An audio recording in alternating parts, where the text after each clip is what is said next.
At 74, Margaret Owens could still thread a needle without glasses. That may not sound like much until you try it yourself. Every morning, she sat by her sunlit window in the corner of her small Connecticut cottage, sewing patches onto worn denim jackets for her grandchildren. Her hands steady, her focus sharp. Her neighbors called her the hummingbird because of the way she moved, quick, purposeful, light on her feet.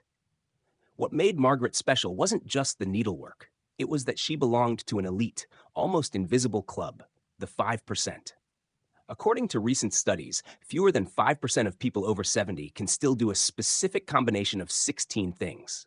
They aren't Olympic feats or puzzles worthy of a genius.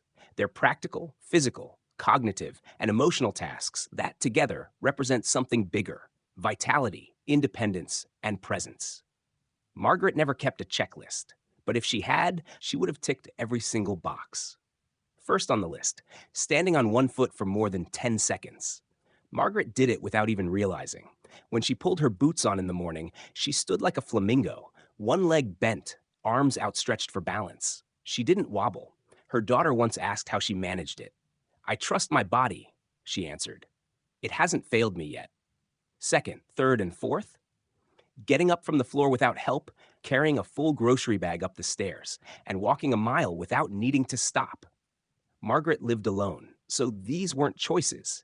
They were necessities. When she dropped a spoon, she knelt to pick it up and rose like it was nothing. She refused to use a cart at the grocery store, slinging her tote bag over one shoulder and climbing the porch steps with a bag in each hand. Fifth on the list, remembering a 5-item shopping list without writing it down. Margaret had never owned a smartphone. She relied on memory and a single sticky note on the fridge, mostly filled with old recipes. Milk, eggs, apples, oatmeal, cinnamon, she'd say to herself as she walked down the aisle. Simple things for a full life.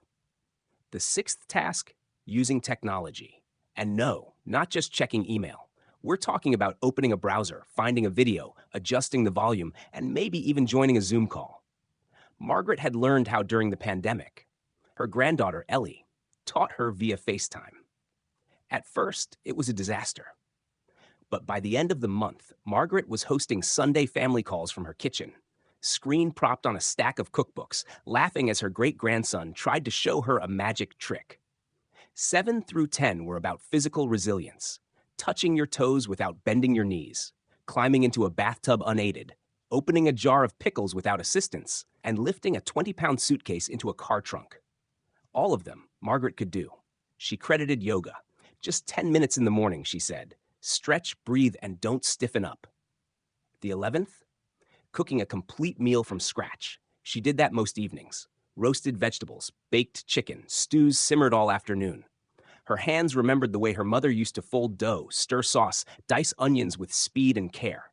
No meal deliveries, no frozen trays. "I like to know what's feeding me," she said. Number 12 was less physical, but no less important, solving a basic math problem in your head. Tips, budgets, cooking conversions. Margaret did it all. Her children joked that she was faster than the calculator app. 13 was recognizing the signs of a scam call and hanging up. That came with experience and a healthy suspicion of unknown numbers. "If the IRS really wanted me," she said once, "they'd knock on my door." 14, tying your own shoes. It sounds simple, but many give it up for Velcro. Not Margaret. She wore lace-up boots all year round. Laces make you bend down. That's good, keeps you from freezing up. 15, managing your own medications without error. Margaret had a weekly pill sorter, color-coded and perfectly organized. She never missed a dose. Her doctor once asked if she needed help setting reminders. "No need," she smiled. "This old clock still ticks right." And the 16th, perhaps the most meaningful of all. Maintaining at least 3 meaningful relationships that involve regular, two-way conversation. Margaret had dozens. Her mailman stopped for tea. Her childhood friend Clara called every Thursday. She wrote letters, real ones, with fountain pen ink and cursive loops that were almost art. She wasn't just living, she was connecting. What makes these 16 things so rare isn't that they're impossible. It's that they require intention. They demand presence, strength, flexibility, memory, caution, trust, and above all, care. Life after 70 often turns into a narrowing hallway. The world can get smaller, routines more fixed, the body less forgiving. But not for the 5%. They widen the hallway. They keep opening doors. Margaret didn't know she was doing something extraordinary. She wasn't chasing youth. She wasn't trying to prove anything. She simply refused to surrender the daily rhythms that made her feel like herself.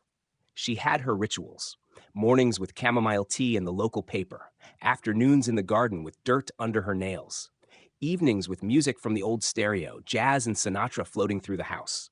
At night, she'd write in a small leather-bound notebook, one line per day. Observations, gratitudes, memories. Her favorite entry, written on her 74th birthday: "Still me, still here, still reaching." When she passed away quietly in her sleep 3 years later, her granddaughter Ellie inherited the notebook. She read it cover to cover. She wept, and then she smiled. Margaret had lived fully. She had remained whole. The 5% aren't superhuman. They just keep showing up for their bodies, their minds, their people, and most of all, for themselves. Are you one of them?